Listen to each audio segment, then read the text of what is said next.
Hello दोस्तों, कैसे हो आप सभी। उम्मीद करते हैं कि आप सब अच्छे होंगे। दोस्तों, आज हम एक पौराणिक कथा सुनेंगे, लौह जंग की कथा। इस पृथ्वी पर भगवान श्री कृष्ण की जन्मभूमि मथुरा नगरी है।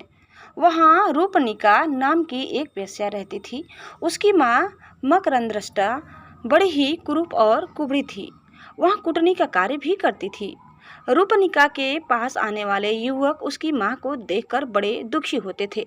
एक बार रूपनिका पूजा करने मंदिर में गई। वहां उसने दूर खड़े एक युवक को देखा। युवक ने भी रूपनिका को देखा और देखते ही वह उस पर आसक्त हो गया। वह उसे प्राप्त करने के लिए विचार करने लगा। बेचारा युवक आया तो था पूजा करने, किंतु वेश्या पर मर मिटा। रूपनिका की मन स्थिति भी इसी प्रकार की हो गई थी। वह भी पूजा करने आई थी, किंतु युवक पर मोहित हो गई। उसने अपने साथ आई सेविका से कहा, देखो वह सामने एक युवक खड़ा है, जाकर उससे कहो कि आज रात्रि वह मेरे घर पर पधारे। सेविका युवक के पास गई और बोली, युवक, वह सामने मेरी स्वामिनी रूपनिका खड़ी है। उन्होंने आज रात्रि आपको अपने घर आमंत्रित किया है। आप अवश्य आने की कृपा करें। यह सुनकर युवक बोला, मुझे इसमें कोई आपत्ति नहीं है, किंतु मैं लौहजंग नाम का एक निर्धन ब्राह्मण हूँ, जबकि रूपनिका के पास केवल धनवान ही जा सकते हैं। ऐसी स्थिति में मैं वहाँ कैसे आ सकता हूँ। मेरी स्वामिनी आपसे धन नहीं चाहती, आप केवल उनके निवास स्थान पर आ जाए, यही बहुत है। यदि ऐसी बात है तो आज रात्रि मैं अवश्य आऊँगा। सेविका ने सारी बात रूपनिका को बताई। पूजा करने के बाद रूपनिका अपने घर पहुंची और उस युवक के ध्यान में डूब गई। संध्या होने पर वह उसकी प्रतिष्ठा में बैठ गई। लौहजंग निश्चित समय पर रूपनिका के पास पहुंच गया। मकरंदृष्टा को बड़ा आश्चर्य हुआ, क्योंकि उसने रूपनिका को काफी समझा बुझाकर मंदिर भेजा था। लौहजंग को आया देख रूपनिका प्रसन्नता के साथ उसे अपने शयन कक्ष में ले गई। उसने अपनी माँ की भी कोई परवाह न की। लौहजंग के साथ सहवास करने से रूपनिका को अपार आनंद प्राप्त हुआ था। वह अपने जीवन को धन्य समझने लगी। उसने अन्य युवकों से संबंध तोड़ लिए और केवल लौहजंग की होकर रहने लगी। लौहजंग भी आनंद पूर्वक उसी के घर में रहने लगा। अपनी कन्या के इस व्यवहार से मकरदृष्टा बड़ी दुखी थी।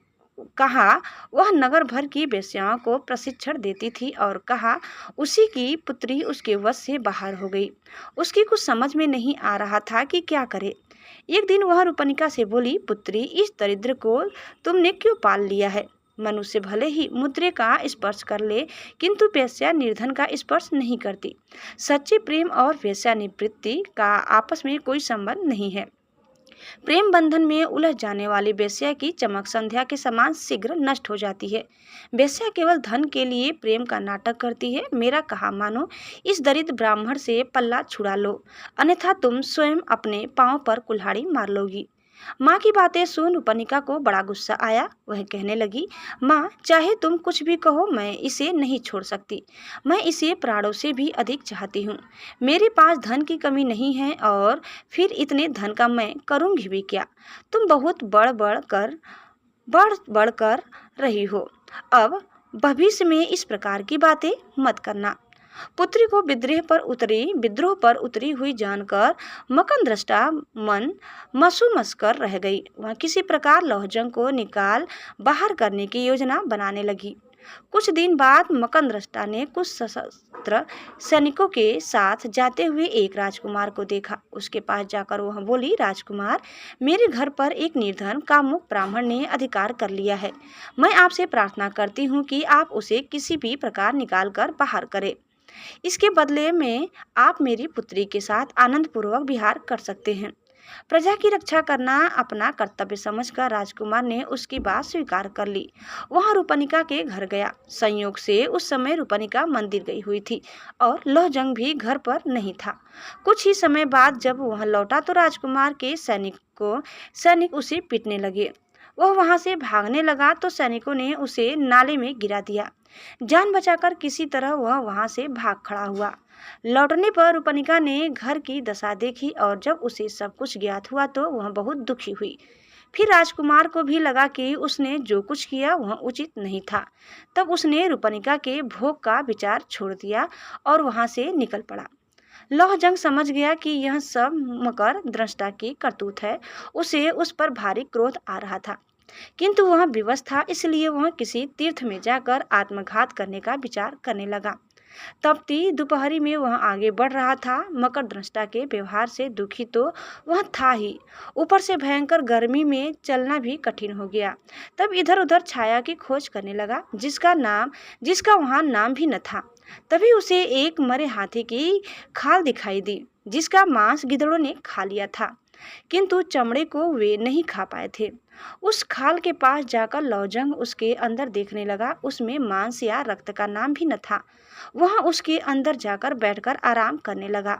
छाया मिलते ही गर्मी में थके हारे लौजंग को तत्काल नींद आ गई।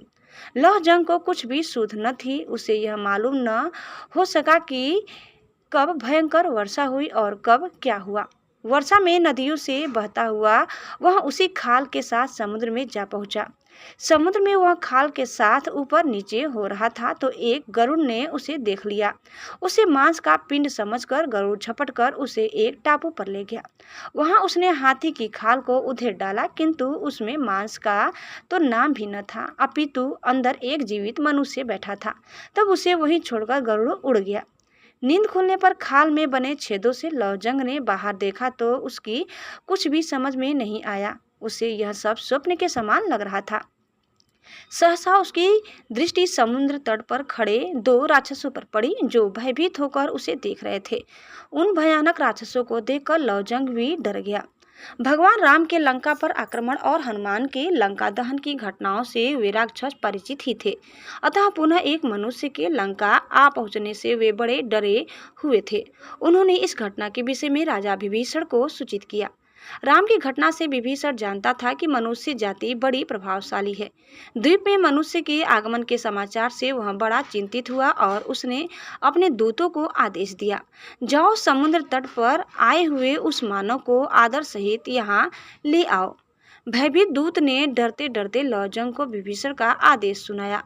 लौजंग ने ध्यान से उसकी बात सुनी और फिर उसके साथ चल पड़ा। लंका की शोभा देखकर लौजंग को बड़ा आश्चर्य हुआ। सोने की लंका जगमगा रही थी। दूत के साथ लौजंग विभीषण की सभा में पहुंचा। जहां उसने विभीषण को देखा, विभीषण ने ब्राह्मण समझकर लौजंग का समुचित सत्कार किया और उसका परिचय जानने के लिए पूछा, ब्राह्मण देवता आप कौन हैं? आपका यहाँ आगमन कैसे हुआ? लौजंग सरासर झूठ बोल गया, मैं मथुरा निवासी एक कुलीन ब्राह्मण हूँ। अपनी दरिद्रता से दुखी होकर मैंने निराहार रहकर भगवान विष्णु की तपस्या की। तब भगवान ने स्वप्न में दर्शन देकर मुझसे कहा, पुत्र तुम लंका नरेश विभीषण के पास जाओ, वह मेरा परम भक्त है, वह तुम्हें मुंह मांगा धन देगा। मैंने भगवान से कहा, मैं विभीषण के पास पहुंचूंगा कैसे? कहाँ राजा विभीषण, कहाँ मैं? तुम शीघ्र जाओ, तुम्हारी भेंट विभीषण से होगी, भगवान बोले।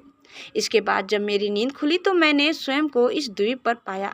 इससे अधिक मुझे कुछ मालूम नहीं है। विभीषण समझता था कि कोई साधारण व्यक्ति वहां नहीं पहुंच सकता, अतः उसने लौजंग को कोई महान ब्राह्मण समझकर उसकी बातों पर विश्वास कर लिया। उसने लौजंग से कहा, मैं आपकी मनोकामना अवश्य पूर्ण करूंगा। विभीषण ने उसके रहने की सुंदर व्यवस्था कर दी। लौजंग सुखपूर्वक लंका में रहने लगा। विभीषण ने पहले एक गरुड़ लौजंग को देते हुए कहा, आप इस पर सवारी करेंगे, अतः इसे आप अपने वश में करें। इसी पर बैठकर आप वापस मथुरा जाएंगे। विभीषण का अतिथि बना हुआ लौजंग गरुड़ पर बैठने और उसे उड़ाने का अभ्यास करने लगा। एक बार लौजंग ने विभीषण से पूछा, महाराज, लंका की यह भूमि काष्ठ की बनी हुई क्यों दिखाई देती है?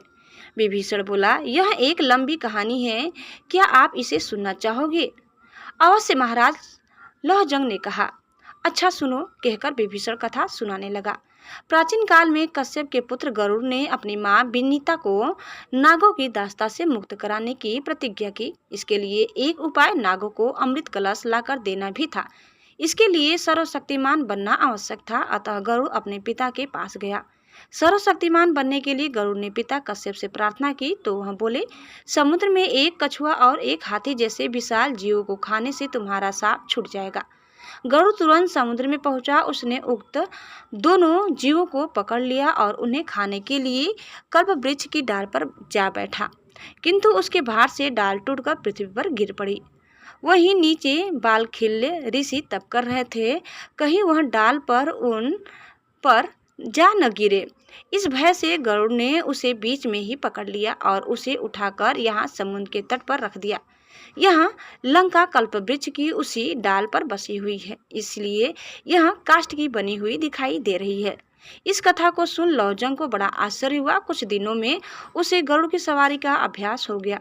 तब विभीषण ने उसे पर्याप्त धन और मूल्यवान रत्न दिए तथा मथुरा के स्वामी के लिए शंख, चक्र, गदा और पद्य भेजे। इन सभी चीजों को लेकर लौजंग गरुड़ पर बैठकर मथुरा की ओर उड़ चला। कुछ ही समय में वह मथुरा पहुंच गया।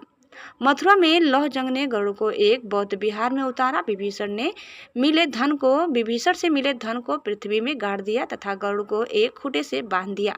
इसके बाद एक रत्न को उसने बाजार में बेच दिया तथा अपनी दैनिक आवश्यकताओं की वस्तुएं तथा श्रृंगार सामग्री खरीद ली।